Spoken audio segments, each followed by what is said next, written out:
दोस्तों, इस बार 30 सालों के बाद 19 मई के दिन ज्येष्ठ कृष्ण अमावस्या तिथि पर ज्येष्ठ अमावस्या, वट सावित्री, शनि जयंती और सर्वार्थ सिद्धि योग एक साथ पड़ रहे हैं। तो ज्योतिषीय दृष्टिकोण से यह तिथि बहुत महत्वपूर्ण है। एक ओर जहां पवित्र नदी स्नान से अनंत गुना पुण्य मिलेगा, वहीं शनि पूजन से साढ़ेसाती और शनि दोषों का प्रकोप शांत होगा। अन्य बिगड़े काम भी बनने के योग बन रहे हैं। एक ही दिन ऐसे 3 बड़े व्रत या पूजा पाठ के अवसर बहुत कम ही देखने को मिलते हैं। इस दिन आप एक खास उपाय करके शनि देव की कृपा, पितरों की कृपा, अखंड सौभाग्य का आशीर्वाद और पुण्य फल भी प्राप्त कर सकते हैं। ये दिन सुख सौभाग्य के साथ ही शनि की साढ़ेसाती ढैया और ग्रह दोष से राहत भी प्रदान करने वाला होगा। ज्येष्ठ अमावस्या तिथि को कर्मफलदाता शनि देव का जन्म हुआ था, तो इस शनि जयंती के अवसर पर आप शनिदेव की पूजा करके साढ़ेसाती ढैया और शनि दोषों से राहत पा सकते हैं। अखंड सौभाग्य, सुखी दाम्पत्य जीवन और सुशील संतान प्राप्ति के लिए वट सावित्री व्रत भी इस दिन रखा जाएगा। सावित्री ने सत्यवान के प्राण ज्येष्ठ अमावस्या को ही बचाए थे, इसलिए हर वर्ष इस तिथि को वट सावित्री व्रत रखा जाता है। यह दिन पितरों को प्रसन्न करने के लिए भी खास माना जाता है। इस दिन पितरों को प्रसन्न करने के लिए उपलों की आग में गुड़ घी का धूप करने से पितरों का आशीर्वाद प्राप्त होता है। मान्यता है कि पितरों की कृपा से जीवन की तमाम समस्याओं का अंत हो जाता है। ज्येष्ठ अमावस्या के दिन तुलसी की पूजा का विशेष महत्व है। शास्त्रों में कहा गया है कि इस दिन सुबह स्नान उपरांत तुलसी में जल देकर 108 बार परिक्रमा करने से दरिद्रता दूर होती है, आर्थिक स्थिति में सुधार आता है। मान्यता अनुसार ज्येष्ठ अमावस्या के दिन गणेश जी को सुपारी चढ़ाने से और उनकी प्रतिमा के सामने दीपक जलाने से विशेष लाभ प्राप्त होते हैं। व्यापार कारोबार में बरकत होती है, धन्य यश समृद्धि मिलती है। ज्येष्ठ अमावस्या के दिन ब्रह्मा, विष्णु और महेश के साथ साथ महालक्ष्मी की भी पूजा की जाती है। ऐसे में उन्हें प्रसन्न करने के लिए बरगद के वृक्ष को जल चढ़ाकर परिक्रमा की जाती है और सुख शांति का फल प्राप्त किया जाता है। शास्त्रों में ज्येष्ठ अमावस्या को सबसे बड़ी अमावस्या कहा गया है।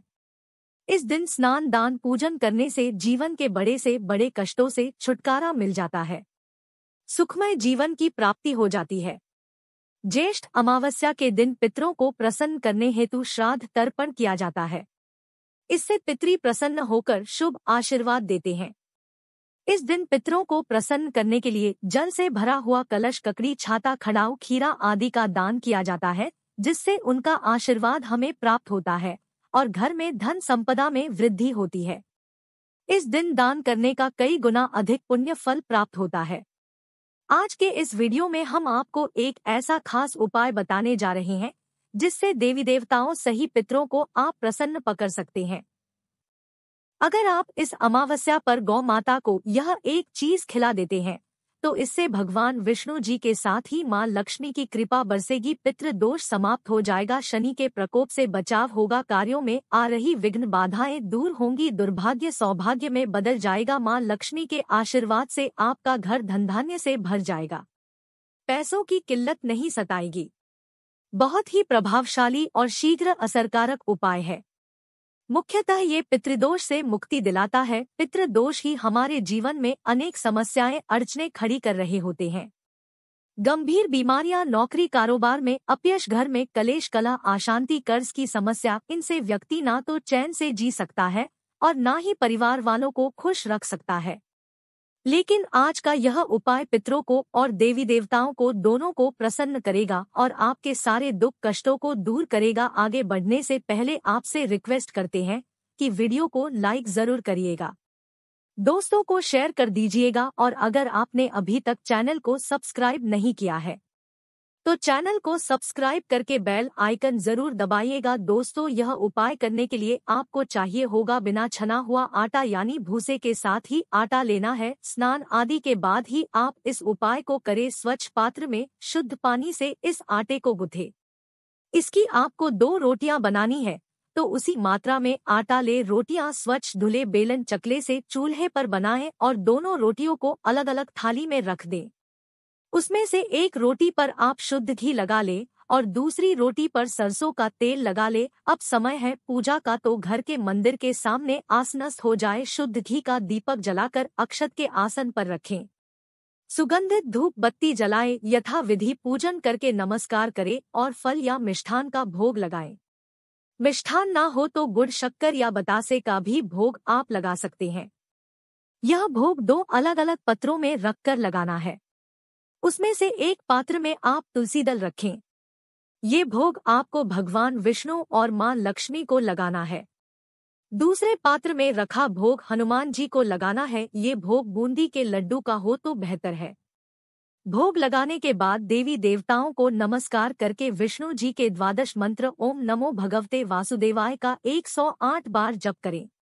इस मंत्र का तुलसी की माला पर जाप करना बेहतर होगा। जाप करने के बाद भगवान श्री हरि विष्णु जी और मां लक्ष्मी को नमस्कार करें। दोस्तों, भगवान विष्णु को पितरों के देवता माना जाता है, इसीलिए पितरों को प्रसन्न करने के लिए भगवान विष्णु और लक्ष्मी जी का पूजन अवश्य करना चाहिए। इसके बाद आप पितृदेव के मंत्र का 108 बार जाप करें। मंत्र है ओम देवताभ्यो नमः। इसके अलावा आप पितरों चालीसा का पाठ कर सकते हैं। अब आप पितरों देव का स्मरण करके हाथ जोड़कर उनसे पितृदोष से मुक्ति देने की प्रार्थना करें। देवताओं से अपने पितरों की आत्मा की शांति की प्रार्थना करें, उनके मुक्ति की प्रार्थना करें। फिर हनुमान जी को नमस्कार करके हनुमान चालीसा का पाठ करें। शनिदेव हनुमान जी की पूजा से प्रसन्न होते हैं। हनुमान भक्तों को शनिदेव परेशान नहीं करते हैं। शनिदेव का कोई भी दुष्प्रभाव उन पर नहीं पड़ता। हनुमान जी के भक्तों पर शनिदेव सदैव प्रसन्न रहते हैं। तो अब आप शनिदेव के इस मंत्र का जाप करें। मंत्र है शं शनिश्चराय नमः। फिर हनुमान जी और शनिदेव को नमस्कार करके शनिदेव के दुष्प्रभाव को दूर करने कि आप हनुमान जी और शनिदेव से प्रार्थना करें। पूजन प्रार्थना के बाद आपने भगवान विष्णु और मां लक्ष्मी को तुलसी दल डालकर जो भोग लगाया है उसे आप घी लगी रोटी पर रख दे और दूसरे पात्र में रखा भोग जो आपने हनुमान जी को लगाया है उसे आप सरसों के तेल लगी हुई रोटी पर रख दें। अब इन रोटियों को आपको गौ माता को खिलाना। दोस्तों, गौ माता की महिमा अपरंपार है। शास्त्रों के अनुसार गौमाता में 33 कोटि देवी देवता वास करते हैं। मनुष्य अगर गौ माता की सेवा करे तो वह संकट से बच सकता है। गाय की पूंछ छूने मात्र से मुक्ति का मार्ग खुल जाता है। तो गौ माता के पास जाकर आप गौ माता को नमस्कार करें और उन दोनों रोटियों को गौ माता को खिला दे। अगर काले रंग की गौमाता मिले तो बेहतर है, नहीं तो आप किसी भी गौ माता को यह रोटियां खिला सकते हैं। खिलाते समय सबसे पहले आपको सरसों का तेल लगी हुई रोटी गौ माता को खिलानी है। खिलाते समय गणेश जी, हनुमान जी और शनिदेव का स्मरण करें। अपनी परेशानियां बताएं और उनके निवारण हेतु विनती करें। उसके बाद घी लगी हुई रोटी आपको गौ माता को खिलानी है। यह रोटी खिलाते समय आप विष्णु जी का स्मरण करें और संकट निवारण हेतु प्रार्थना करें। फिर पितृ देवता को नमस्कार करके उनसे पितृ दोष और पितृ ऋण से मुक्ति की प्रार्थना करें।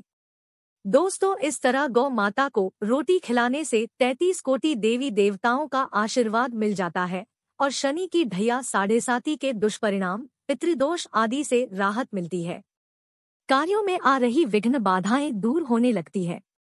सुख समृद्धि संपन्नता का आगमन होता है। व्यापार कारोबार में बरकत आ जाती है। गौमाता में मां लक्ष्मी का भी वास होता है। इसलिए गौ माता की सेवा करने से पैसों संबंधित सारी समस्याएं भी दूर हो जाती है। यह उपाय अत्यंत शीघ्र फलदायी माना जाता है। केवल इतना ध्यान रखें कि वह रोटी बासी ना हो, उन्हें ताजी रोटियां ही खिलाएं। गौ माता को पूरे आदर पूर्वक दोनों हाथों में रखकर रोटी खिलाएं। वहां उनके सामने रोटी फेंके नहीं या फिर जहां उनका चारा रखा जाता हो वहां पर रोटियों को रख दे। रोटी खिलाते समय चप्पल को उतार दे। महिलाएं मासिक धर्म के दौरान गौ माता को रोटी ना खिलाएं। ये उपाय धन समृद्धि दायक विघ्न नाशक माना जाता है। इस तरह गौ माता को रोटी खिलाने से घर में सुख समृद्धि आती है, पैसों की किल्लत खत्म हो जाती है, पितृदोष से मुक्ति मिलती है, शनि दोष का असर कम हो जाता है। इससे देवताओं सहित पितरों की कृपा मिल जाती है। तो दोस्तों इस ज्येष्ठ अमावस्या पर इस उपाय को श्रद्धा पूर्वक जरूर करें और अपने जीवन को सफल संपूर्ण बनाएं। आज के लिए बस इतना ही दोस्तों। अगर आपको यह वीडियो पसंद आया है तो वीडियो को लाइक करिएगा, दोस्तों को शेयर जरूर करिएगा और चैनल को सब्सक्राइब करके बेल आइकन जरूर दबाइएगा। धन्यवाद।